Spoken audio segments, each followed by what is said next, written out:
হ্যাঁ hello, phone দিছিলা কে? একটা কথা জানার ছিল। হ্যাঁ কও।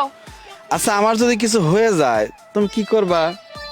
আল্লাহ, আমি তো একবার মরে যাবো গা। আল্লাহ, এর জন্য মরেও শান্তি নাই। হ্যাঁ, কিছু কি কইলা নাকি? বুঝি নাই আমি, কি কও? না না না, কিছু কই না, চিন্তা ভাবনা করতেছিলাম। বুঝতে পারছি তুমি কি নিয়ে চিন্তা করতেছো।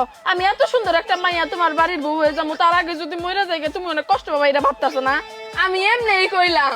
এই পাইলে তোরা যে আমি 100 বার কই যে তুই সুন্দর মন্দার মানুষ, তুই কখন আমাদের সব সময় এটা কারা টিপ দিয়ে ঘুরবি, নরে মানুষের নজর লাগবো, তুই টিপ দিয়ে ঘুরাস না কে? আমার কথা শুনিস না তুই? না, নজর লাগবো না গো, আমার সাথে তো সবসময় কালা টিপ ঘুরেই। হুন পাইল, তোর একটা কথা কই, আমার ঘর আছে না, ওই ঘরের অর্ধেকটা তোর নামে আমি লিখে দিছি। লেখা যেহেতু দিছো তাহলে পুরোপুরি লেখা দিবা। অর্ধেক লেখা দিছো কে? আমার তো আর কোনো ভাই বোন নাই যে অর্ধেক অগজন্য লেখা দিছো।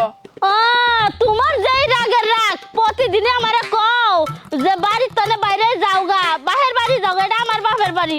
তোমার যেদিন পুরোপুরি রাগ উঠবো, আমার তো স্যার সাহেব তোর বাই করে দিবা। নিজের সেফটির জন্য অর্ধেক লিখে দিছি, আর অর্ধেক মধ্যে আমি থাকি।